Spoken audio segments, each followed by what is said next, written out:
चला तर मग सुरुवात करूया. भारतात सध्या एक प्रचंड मोर्चा सुरू आहे आणि ही कहाणी आहे मोडलेल्या आश्वासनांची, लोकांच्या मनातल्या निराशेची आणि त्यांच्या एका अविश्वसनीय अशा दृढ निश्चयाची. नाशिक मुंबई महामार्गावर अक्षरशः माणसांचा महापूर आलाय. 40,000पेक्षा जास्त आदिवासी शेतकरी आणि मजूर मुंबईच्या दिशेने चालत आहेत. आणि गंमत म्हणजे जसजसं ते पुढे जात आहेत, प्रत्येक गावातून लोक त्यांच्यात सामील होत आहेत आणि ही संख्या वाढतच चालली आहे. लाल झेंड्यांची ही रांग मैलोनमैल पसरलेली आहे. एक असं जबरदस्त दृश्य आहे की ज्यामुळे संपूर्ण देशाचं लक्ष त्यांच्या मागण्यांकडे वेधलं गेलंय. नाही, हा फक्त एक मोर्चा नाहीये. जे लोक चालत आहेत त्यांच्यासाठी ही आरपारची लढाई आहे, एक शेवटची लढाई. पण प्रश्न हा आहे की ही लढाई नेमकी कशासाठी आहे. ही परिस्थिती नीट समजून घ्यायची असेल तर या आंदोलनाचा आवाका किती मोठा आहे हे पाहणं खूप महत्त्वाचं आहे. जरा विचार करा, 6 ते 7 किलोमीटर लांब पसरलेली माणसांची एक अखंड नदी, जी भारताच्या सगळ्यात मोठ्या शहरांपैकी एका शहराकडे, मुंबईकडे न थांबता पुढे सरकतीये.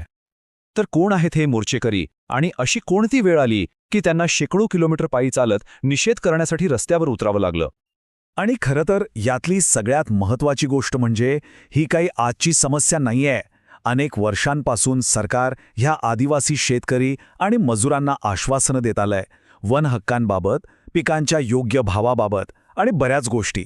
पण ह्या लोकांचं म्हणणं आहे की ही सगळी आश्वासने ना फक्त कागदावरच राहिली आणि म्हणूनच आता त्यांना रस्त्यावर उतरून एवढं मोठं आंदोलन करावं लागतंय.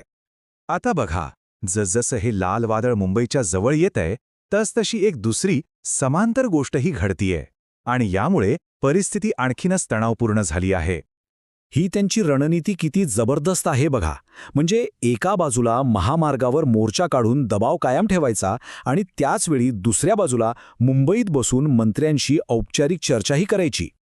ह्या लोकांचा निश्चय किती पक्का आहे हे त्यांच्याच शब्दांमधून जास्त चांगलं समजतं आणि त्यातून त्यांच्या मनात किती खोलवर निराशा दाटली आहे हेही दिसून येतं.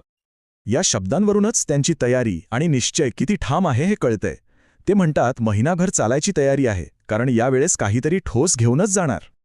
हीच भावना तुम्हाला पूर्ण मोर्चामध्ये ऐकू येईल की आता खूप झालं, आमची सहनशक्ती संपली आहे, आता जे होईल ते होईल. तर या शेवटच्या लढाईमागचं मूळ कारण तरी काय आहे? हे आहे आशा आणि निराशेचं एक न संपणारं चक्र. आणि हेच आहे त्यांच्या रागामागचं मूळ कारण.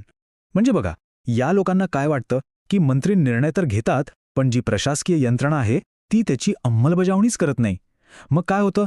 दिलेली आश्वासनं फक्त नावाला उरतात, त्यांचा काहीच उपयोग होत नाही. हा एक साधा प्रश्न त्यांच्या खांद्यावर असलेल्या जबाबदारीचं ओझं दाखवून देतो आणि म्हणूनच यावेळी त्यांना एक ठोस विजय मिळवायचा आहे. आणि हे सगळं आपल्याला आजच्या क्षणी आणून ठेवतं. एक अशी तणावपूर्ण स्थिती जिचा शेवट काय होईल हे कोणालाच माहीत नाही. या मोर्चाचा भवितव्य आणि या लोकांच्या मागण्यांचं काय होणार हे आता 2 गोष्टींवर अवलंबून आहे. एक, मुंबईत चर्चेतून काय तोडगा निघतो यावर, आणि दुसरं, सर्वात महत्त्वाचं म्हणजे त्या तोडग्याच्या अंमलबजावणीची खात्रीशीर हमी मिळते की नाही यावर. हे आंदोलन सुरू झालं होतं कारण दिलेली आश्वासनं पाळली गेली नाहीत. त्यामुळे सगळ्यात मोठा आणि निर्णायक प्रश्न हाच उरतो की ही आरपारची लढाई, हे वर्षानुवर्ष चाललेलं चक्र अखेर तोडू शकेल का?